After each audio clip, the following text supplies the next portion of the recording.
Every day in the USA, people find themselves in court.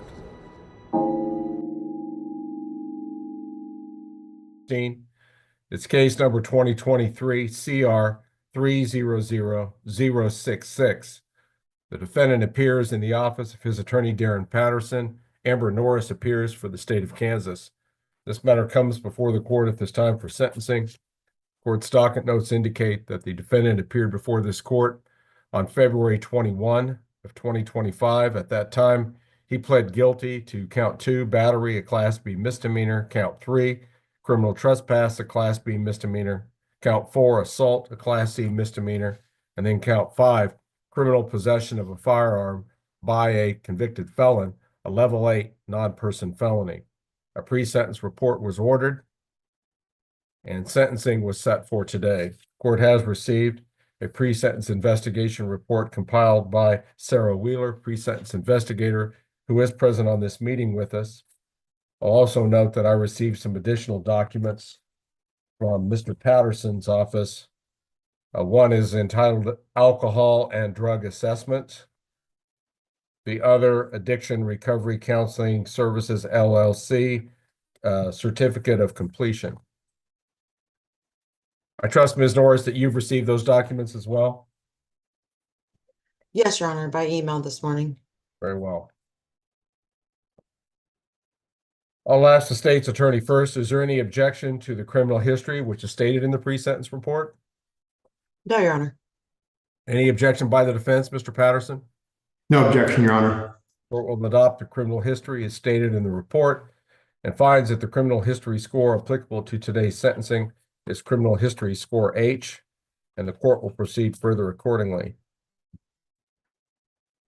Mr. Patterson, do you know of any legal reason why sentence should not be pronounced in the Sharpstein case here this morning? No, Your Honor. Ms. Norris, are you aware of any such legal reason? No, Your Honor. Sharpstein, are you aware of a legal reason or any other good reason why the court shouldn't proceed to sentencing here today? No, Your Honor. Court will proceed further then. Counsel, I'm not aware that there's been a motion for a departure sentence or any other formal sentencing related motion that the court needs to take up. Does the state have any such motions to pursue? No, Your Honor. Does the defense, Mr. Patterson? No, Your Honor. Are there any victims or members of the victim's family who desires to address the court in relation to this sentencing? The court finds no such persons present. So at this time, the court will ask for recommendations from counsel regarding an appropriate sentence, beginning with Amber Norris on behalf of the state of Kansas. Your Honor, regarding count 5, the criminal possession of a firearm by a convicted felon, state would be requesting 10 months in the Department of Corrections, which is the mid-range guideline sentence. Defendant would be able to earn 20% good time credit and would be subject to 12 months post-release if necessary. Defendant has earned 2 days of jail time credit. Regarding count 2, the battery, 6 months in the county jail. Criminal trespass, count 3, 6 months in the county jail. And assault, 30 days in the county jail. Ask the court assess the standard costs and fees of the action to the defendant. And Your Honor, I do believe that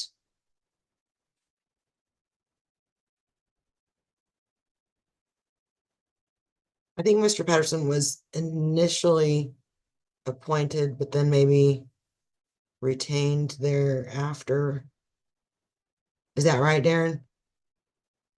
It was initially a misdemeanor. When it was amended to a felony, I did enter as retained counsel. Okay. So Your Honor, I don't think the court needs to address court-appointed attorney's fees. This is not defendant's first felony, so I don't believe that the court would need to address the DNA database fee. Defendant, based on his scoring from the testing, is a court services candidate, so we would ask that he would place on court services for 18 months with all standard and PSI recommended probation conditions. And Your Honor, I did note the drug alcohol evaluation and the completion certificate. I would just ask that,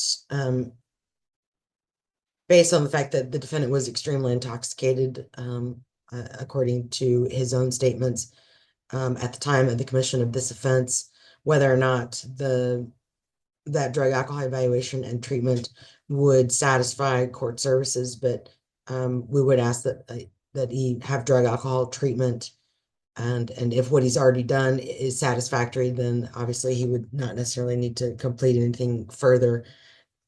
No contact with the victims, their property. The firearm that was used in this case, Your Honor, we would ask that that be surrendered to law enforcement for their disposal. Otherwise, Your Honor, I don't think I have any further recommendations for the court at this time. Very well. Mr. Patterson, your recommendations regarding an appropriate sentence? Yes, Your Honor, thank you. We would ask court essentially to adopt the recommendations of the state in this case, that we'd ask court to adopt a mid-range sentence of 10 months, that this is a presumptive probation case. We'd ask court to adopt the probation duration of 18 months that is listed. It is listed as a court services probation. We'd ask court to again adopt that in this case and place him on court service probation for 18 months.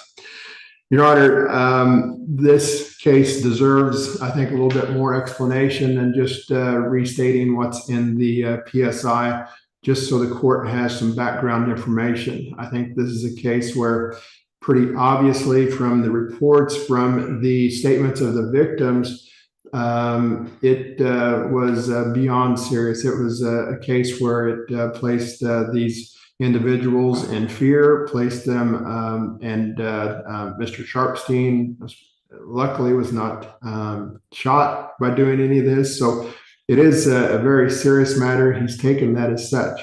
I can tell the court that having spent time with Mr. Sharpstein, that he was going through a very bad time in his life in mid-2023, that led up to late 2023, that his fiancée and him were having problems. They had a child, another one on the way, and he turned to alcohol.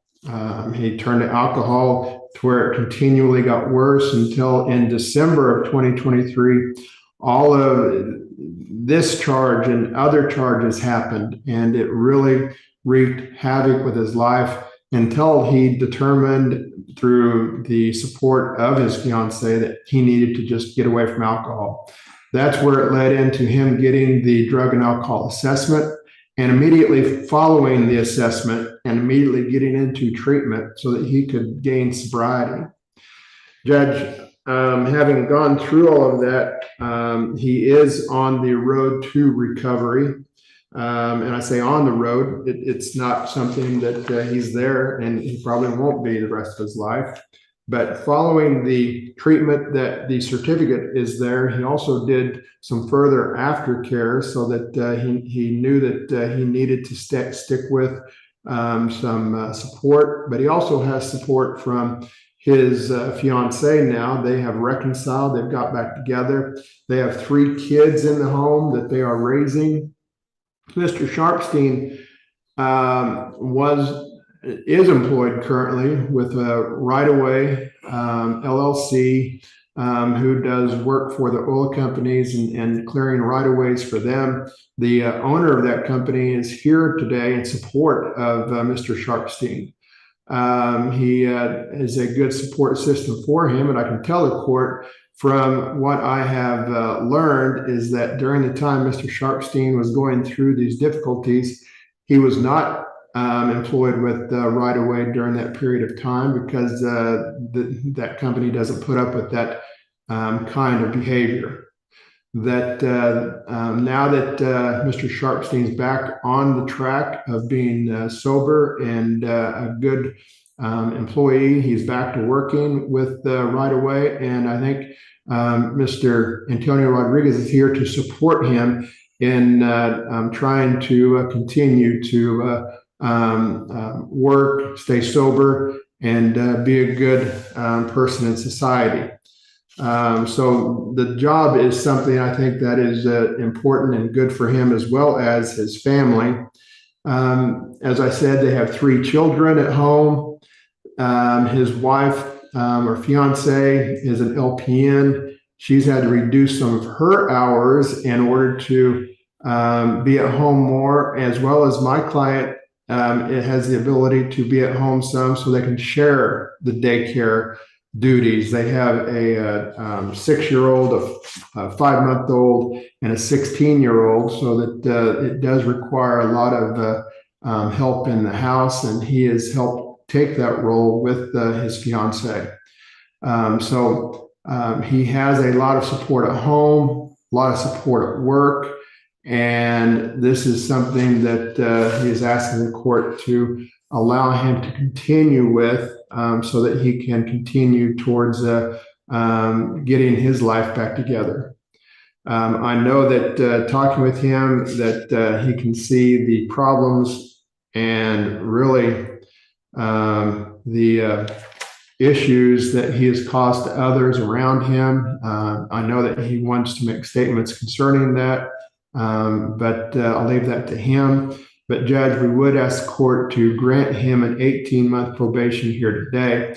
I can tell the court, again, because of the other issues, crimes that were committed during the same time, he is on probation currently with court services on a DUI case, that he is on a house arrest program with electronic monitoring currently, that he is allowed to have work release for that. And I can tell the court, I think he has a pretty tight rein on that work release, so that when he's at work, that's it, that he's at work. Otherwise, he has to be at home. So we would just ask the court to grant probation starting today. Thank you.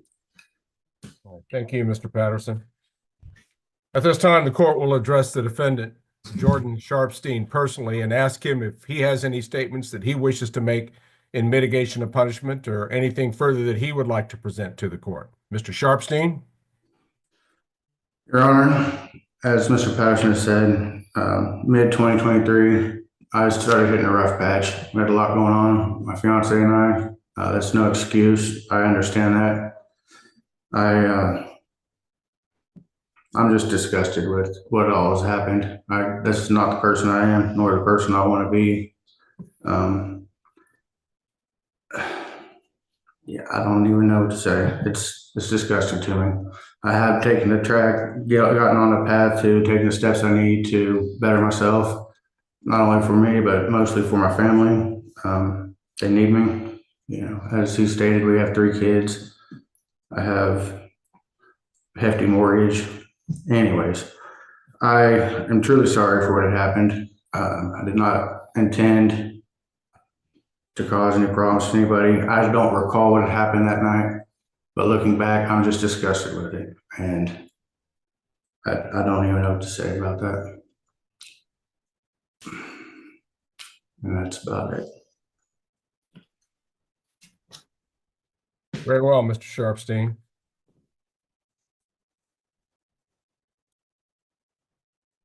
Sharpstein, I read your defendant's version of what happened.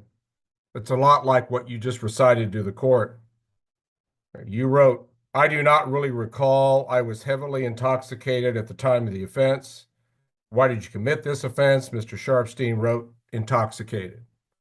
All right, so Mr. Sharpstein, what you would have me believe is that you were so drunk, so intoxicated that you didn't remember that you were a convicted felon, that you didn't remember that you're not supposed to have a firearm in your possession. You were so drunk, you were out of control, and at that same time, you committed the crimes of battery, assault, and criminal trespass, in addition to the criminal possession of a firearm. What you don't address, Mr. Sharpstein, is your bad judgments. And I think that you can blame alcohol all you want. You make the decision to drink. You made the decision to take possession of a firearm and to commit these other misdemeanor crimes that you face sentencing on today. And the court is going to take that into account in pronouncing sentence in this case. Court will pronounce sentence at this time. The court hereby establishes count 5 as the base sentence in this case for the offense of criminal possession of a weapon by a convicted felon, a severity level 8, non-drug, non-person felony, in which the defendant has a criminal history score of H, thus placing him in grid box 8H. Court hereby imposes the standard term of 10 months in the custody of the Secretary of Corrections of the state of Kansas. On this sentence, the defendant may earn up to 20% of good time credit and would be subject to 12 months of post-release supervision. Court has considered but declines to impose a fine on that particular count. Regarding the additional offense of battery, a Class B person misdemeanor, the court imposes 6 months in the Butler County Jail. Regarding the additional offense of criminal trespass, a Class B misdemeanor, the court imposes 6 months in the Butler County Jail. On count 4, for the additional offense of assault, a Class C misdemeanor, the court imposes 30 days in the Butler County Jail. The court runs the time on all 3 misdemeanor counts concurrently with the time imposed on the felony count. So there is a controlling sentence of 10 months Department of Corrections custody in this case. Court does note that in grid box 8H, this is a presumptive probation case under Kansas law. There's apparently no special rule application here that would apply, and there's been no request for a departure sentence. Therefore, the court will be granting the defendant 18 months probation to be supervised by the Court Services Department. The defendant is ordered to report as directed, observe all laws. The defendant shall not possess or consume alcohol or any drug as a condition of probation. At a supervising officer's request and at his own expense, he shall submit to random breath, blood, and urinalysis testing. The defendant is ordered to obtain a new substance abuse evaluation from an approved provider and follow the recommendations of that evaluation. This court noting that the evaluation presented to the court is over a year old. The court wants to have Mr. Sharpstein's current substance abuse needs evaluated by a provider and for Mr. Sharpstein to follow up on those specific recommendations. The defendant shall maintain employment suitably throughout his probationary term, notify his supervising officer of any changes in employment status, residence, telephone number, or email address within 24 hours of any such change taking place. The defendant shall have no contact with the victims in this case or their real estate property. The defendant shall not travel out of state without written prior authorization from his court services officer. The defendant shall not have access to firearms or dangerous weapons. He shall not drive unless he's legally licensed, insured, and his vehicle is properly registered. And the defendant shall pay amounts as assessed by the court in a manner acceptable to the court. Court will be assessing a felony docket fee, a felony probation fee in this case. Ms. Norris, are you aware of any other specific costs that the court should consider? No, Your Honor. All right. Sharpstein, I'm going to require that you pay at least $100 a month on these obligations, starting with the month of April and every subsequent month until your amounts are paid in full. Sooner you can get that taken care of, the better. Further, Mr. Sharpstein, if you were so intoxicated you really can't remember what you did, all the crimes you committed, all the bad judgments that you made, this court will also presuppose that your initial 2 days that you spent in jail, you probably don't remember that either. So the court is going to assess 2 more days in addition. In other words, I'm going to impose a 4-day sentence, give 2 days credit, and require the defendant to serve 2 more days in the Butler County Jail as a condition of probation, effective immediately. Mr. Sharpstein, within 20 minutes after we recess this case today, I'm going to order you to report to the Butler County Jail. Start serving your 2 days' time. And it could be, Mr. Sharpstein, that you have Easter plans. And quite frankly, the court doesn't mind one bit that it interferes with all of your Easter plans with your family. That's regrettable from their standpoint, but it is your behaviors that has caused this. The court wants you to reflect for 2 days as you sit in jail again. Since it's likely you don't have any memory of the other 2 days you served, I want you to have full cognizance of what it's like to be incarcerated and how close that you came from being incarcerated much, much longer. I assure you that if you don't report to the jail in 20 minutes after we recess court, you're going to be serving much, much more time than that. And I'm sure your attorney would tell you the same thing. But you've got 20 minutes after court to report to jail to serve that 2 days. Then you're going to be available to go work for your employer on Monday morning, which of course I will expect you to do. Already dealt with the issue of jail time credit. There apparently is no restitution request here. Mr. Sharpstein, you do have the right to seek expungement of these, 1 or more of these offenses.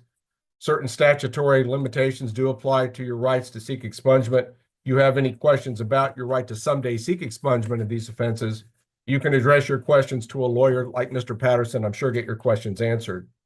Under certain limited circumstances, a criminal defendant may have the right to appeal their convictions to an appellate court having jurisdiction. If they are unable to pay the cost of an appeal, the defendant may request the court to appoint a lawyer to represent them on appeal, and that they be supplied with a transcript of trial court proceedings. Pursuant to KSA 22-3608C, you, the defendant, have 14 days after this judgment in court to file any notice of appeal with the clerk of the District Court of Butler County, Kansas. And you do have the right to appeal this sentence if the court has ruled adversely to you at this hearing. I'll remind you, Mr. Sharpstein, that there are prohibitions against a convicted felon possessing a firearm, and that there are losses of certain civil rights, such as the right to vote until your sentence is fully discharged.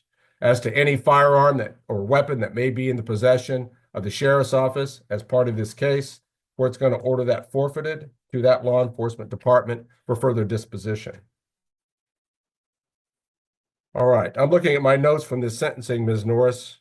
Are you aware of anything further that the court needs to address? No, Your Honor, thank you. All right, Ms. Wheeler, as the court services officer on this case, is there anything further that you need to address the court about or any questions that you have? The only request that I would have, Your Honor, is that Mr. Sharpstein call me on Monday so we can schedule an appointment. All right, you have that direction, Mr. Sharpstein. You need to call the Butler County Court Services Department on Monday to schedule your next appointment. Mr. Patterson, do you need any further clarification from the court? Nothing further, Judge. Thank you. All right. Sharpstein, we're just about ready to recess this proceeding. You need to start heading out to the jail. Yes, Your Honor. All right. If there's nothing further then, the Jordan Sharpstein matter will currently be in recess. This meeting may be ended for all at this time.